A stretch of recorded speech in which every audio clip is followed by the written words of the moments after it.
بەراورد با ساڵی ڕابردوو ئاڵوگۆڕی بازرگانی و هاتنی گەشتیار لە مەرجی نێودەوڵەتی حاجی ئۆمەران لەگەڵ مەرجی تەمەرچین کەمی کردووە کە هۆکاری سەرەکی کەمبوونەوەی ئاڵوگۆڕی بازرگانی ئەو قەیرانە داراییەیە کە چەند ساڵێکە هەرێمی کوردستانی گرتوتەوە و بەرپرسانی پارتە دەسەڵاتدارەکان دەستەوەستان لە ئاستیدا ماونەتەوە.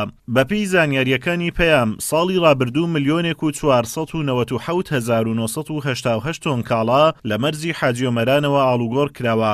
لەو بەڕەش تەنیا نزیکەی 47 تۆن کاڵا هەناردەی ئێران کراوە کە ئەوەش هێمایە بۆ داڕوخانی ژێرخانی ئابووری هەرێمی کوردستان. ڕووی بازرگانیەوە خۆی گشتی ئەو کەلوپەلانەی کە لە دەواازەی نێودەوڵەتی حاجی ئۆمەران هاوردە و هەناردە کراوە 1,447,988 تۆن بووە.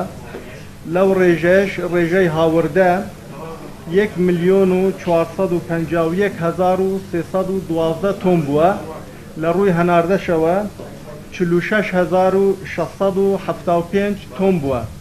ئەگەر بەراوردێک بکەن لەگەڵ ساڵی ڕابردوو دەتوانین بڵێن لە ساڵی 2016 ڕێژەکەی کەم بوویتەوە بە تۆن 107,570 تۆن کەم بووە بە ڕێژەی 7% هاوردە کەم بووە لە دەواازەی نێودەوڵەتی حاجی ئۆمەران.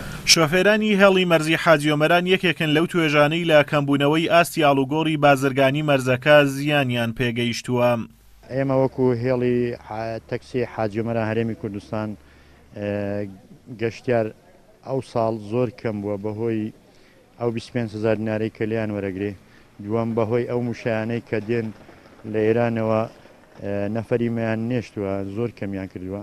قەیرانی دارایی تەسیری کردە ئەو مەرزەش هەموو مەرزەکانی هەرێمی کوردستانیش لێرەش بازرگانی زەعیف بووە لاواز بە لەگە ساڵانی ڕابردوو هەتا کرێەکەی ئێمەش کەمی کردووە یعنی هەموو شتەکان کەمی لە کورتەیدایە زاران ێستا ئێمە 100 ترێلە 200 ترێلە باریبارە کرد ئێستا 40 ترێلە 80 ترێلە ئەو پەریەگە بار هەبی. هەرێمی کوردستان بەراورد با ساڵانی 2011 تا 2013 پاشەکشەیەکی گەورەی ئابووری کردووە و پێشبینیش دەکرێت ساڵی 2017 ساڵێکی سەختتر بێ بۆ هاوڵاتیان. ئەوەش دەرەنجامی ئەو گەندەڵی و بەتاڵانبردنەی داهاتی وڵاتە لەلایەن ژمارەیەک بەرپرسی دەسەڵاتدارەوە. کەمبوونەوەی ئاستی ئاڵوگۆڕی بازرگانی خاڵاسنووریەکانیش نمونەیەکی گەورەی ئەو پاشەکشێ ئابووریەیە. بەراورد بە ساڵی ڕابردوو هاتنی گەشتیار و جموجۆڵی بازرگانی لە مەرزی نێودەوڵەتی حاجی ئۆمەران کەمی کردووە.